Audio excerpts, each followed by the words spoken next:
In this video, we are going to discuss the role of the Asipu. Necronomicon is coming. So, a level that all of the gatewalkers should aspire to is eventually up to the role of the Asipu.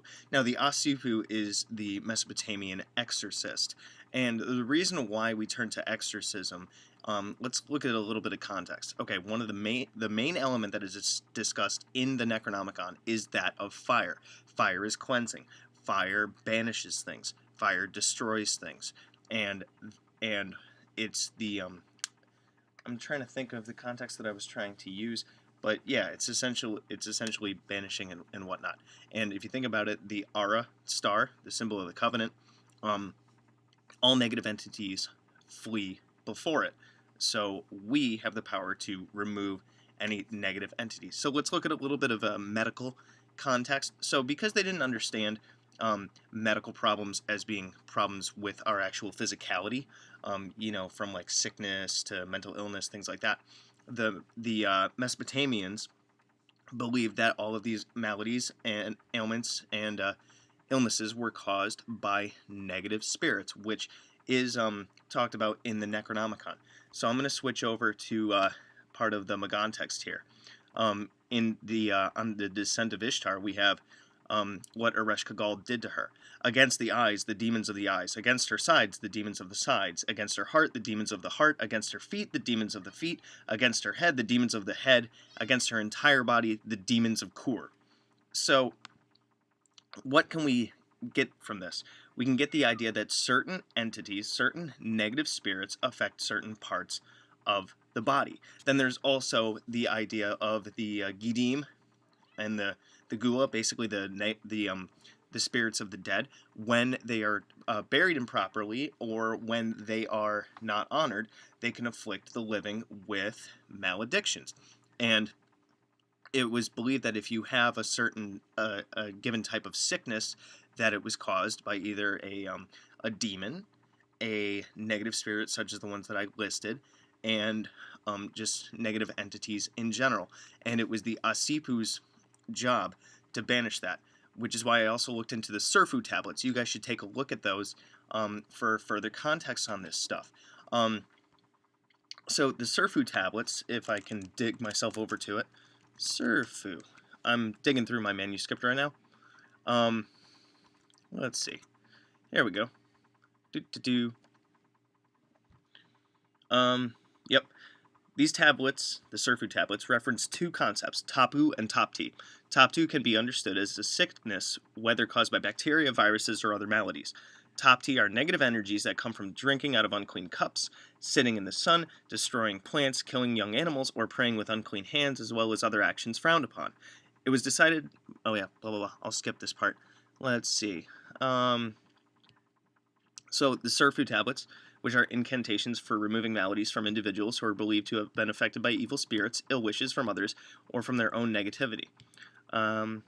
So part of the reason why I'm talking about this here is because this would be very helpful for Necronomicon practitioners if they feel like they're negatively affected by entities.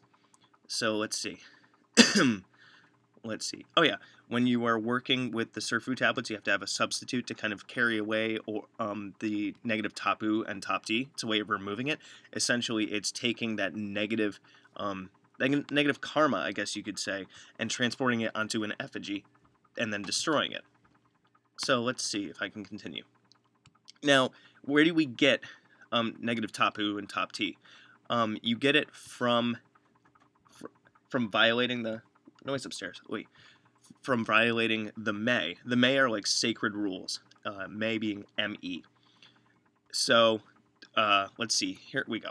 The May, that should be of concern to the priest, are as follows. Do not pray or perform ritual with unclean hands. Do not touch the flesh of the dead. Do not slay or eat young animals.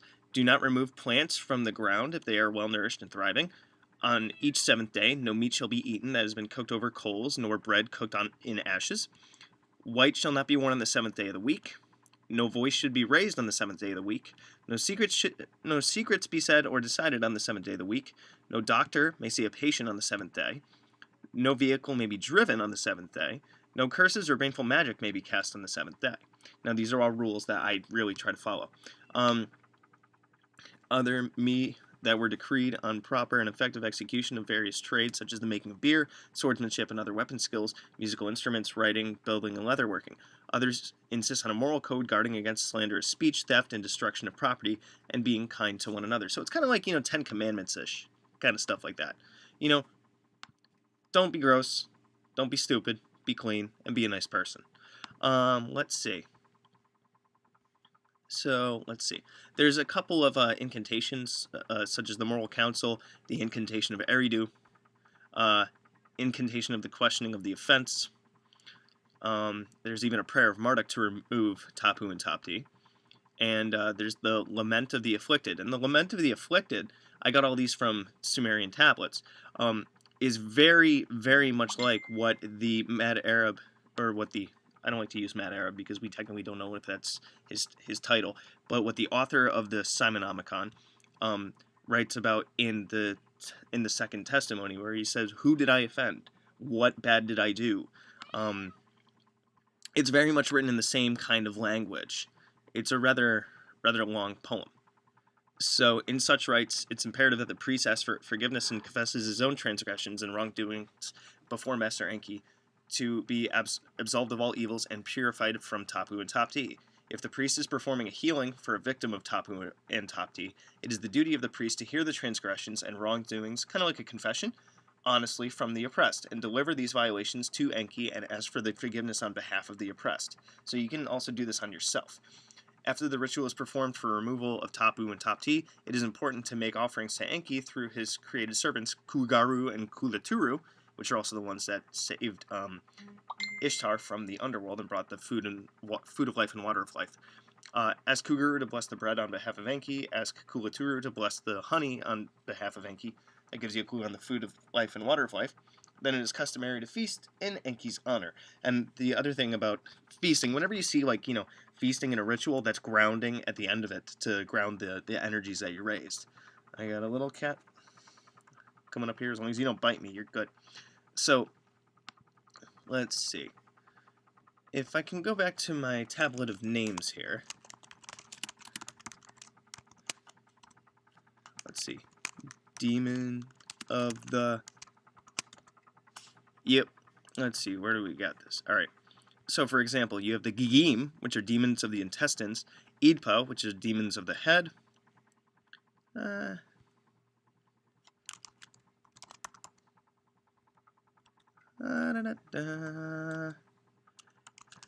are 7. Let me see if I can find the names for these guys for you.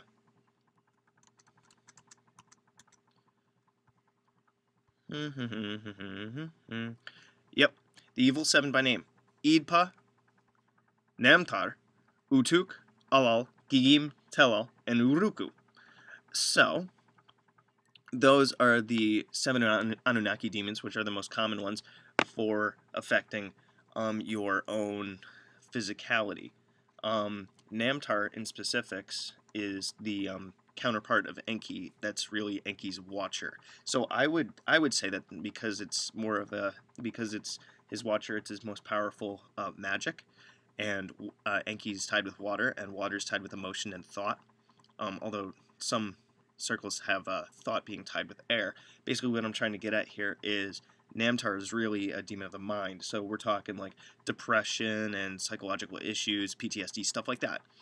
So let me see if there's anything else I wanted to include in here. So the Maklu text with exorcisms, it would be something for the concern of the Asipu. And same thing with the Surfu tablets. If you really want to dig deep into this stuff, check those out. I was able to find free PDFs on them. And I've even used some of those incantations a couple of times, and that's some powerful jazz right there. So, I'm on a roll with making videos on a regular basis, which is fantastic, and she finally shows up for one. Anywho, let me know what you guys think. Drop any questions, comments, complaints, concerns, issues in the comments, and check out any of my other playlists for Necronomicon mechanics and general magic stuff. And in case you guys haven't noticed, I've been adding a little bit of an end card thing with some playlists and a subscription button, so check that out. Let me know what you guys think of this new format that I'm doing at the end, and any suggestions for further videos and whatnot is fantastic. So good hunting.